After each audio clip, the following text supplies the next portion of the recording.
Wow, keren. DPRD Kota Madiun inisiasi Perda Pemberdayaan Organisasi Kemasyarakatan.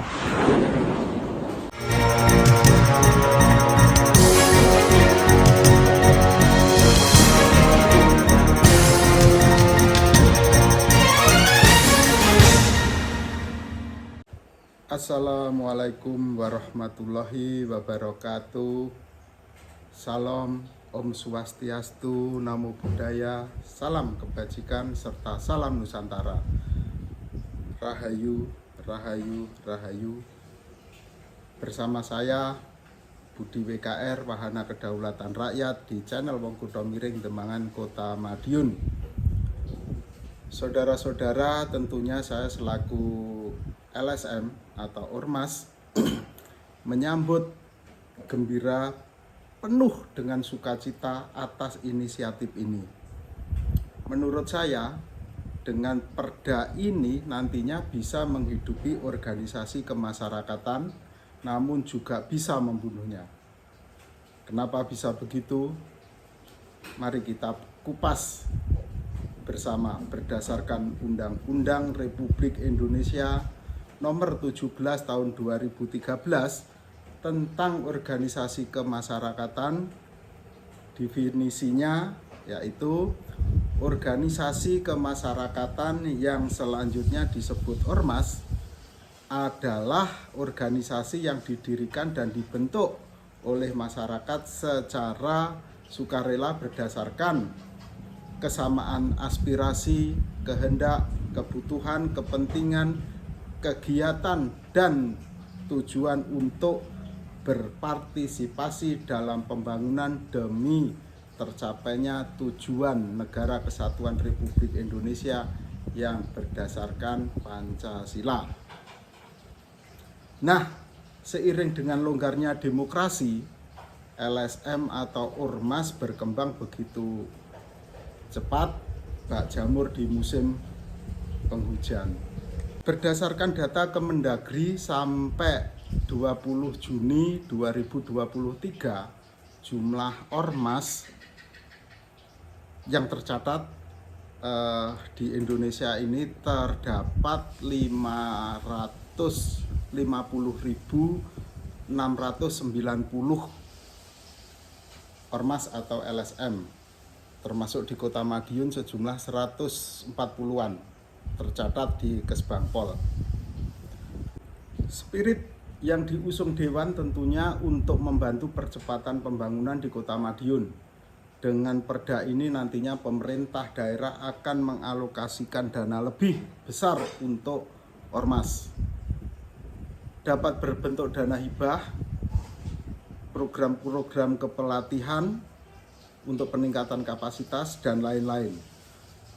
Juga OPD bisa bekerja sama dengan lembaga ormas atau LSM yang mempunyai bidang kompetensi masing-masing lembaga, yaitu dengan swakelola tipe 3 sebagaimana amanah undang-undang, yaitu Peraturan Lembaga Kebijakan Pengadaan Barang dan Jasa Pemerintah Republik Indonesia Nomor 3 Tahun 2021 tentang pedoman swakelola.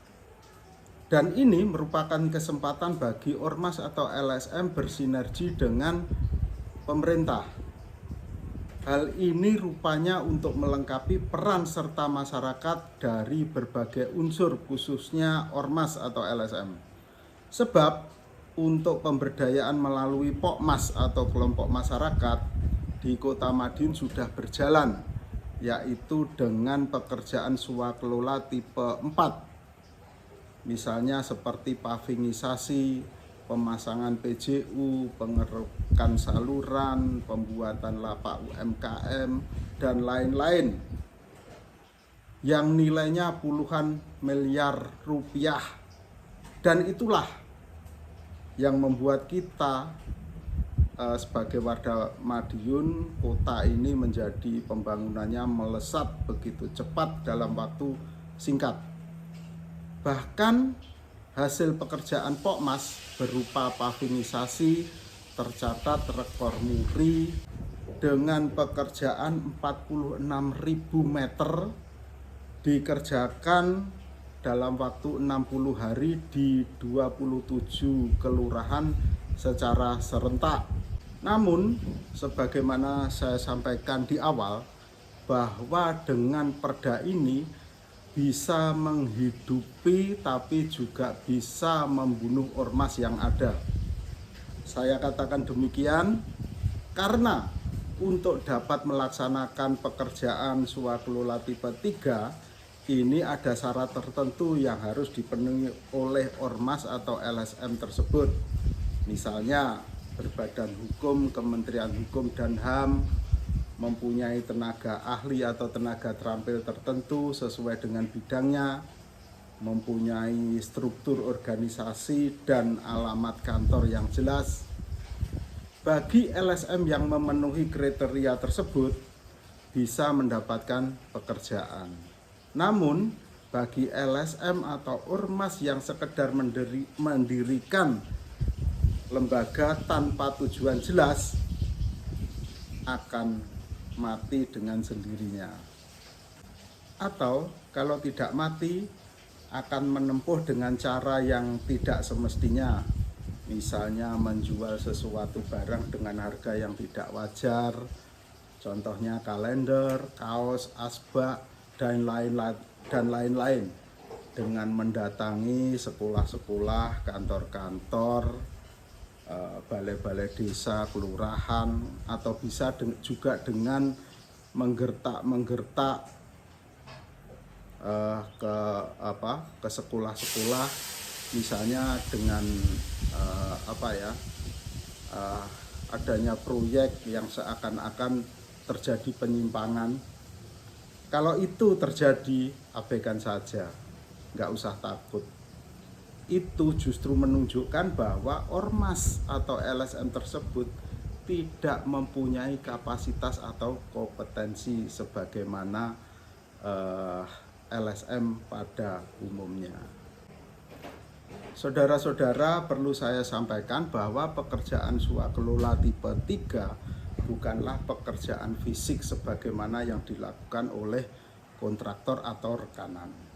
Namun, berupa program pekerjaan non-fisik yang ada dalam OPD, misalnya survei kepuasan pelanggan atau pengguna jasa, pendampingan permasalahan sosial, pendidikan, kesehatan, agama, lingkungan hidup, hukum, pencegahan korupsi, transparansi anggaran, dan lain-lain.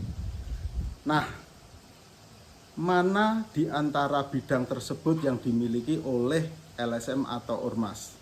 Harus mempunyai spesifikasi, bukan general apa-apa ditangani. Kalau nanti perangkatnya berupa perda sudah disediakan, maka peran partisipasi publik akan nampak mana LSM yang bekerja, mana yang abal-abal hanya bisa kesana kemari tanpa tujuan jelas.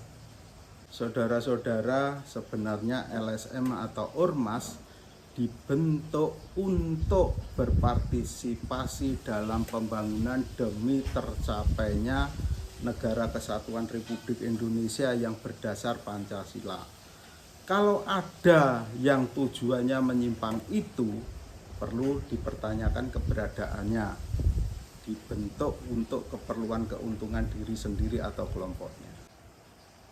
Nah, demikian yang dapat saya sampaikan sebagai ungkapan rasa gembira kita dalam menyambut Perda Pemberdayaan Organisasi Kemasyarakatan yang diinisiasi oleh Dewan Kota Madiun.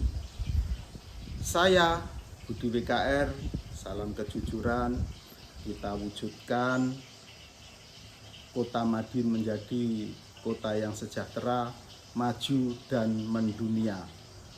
Wassalamualaikum warahmatullahi wabarakatuh.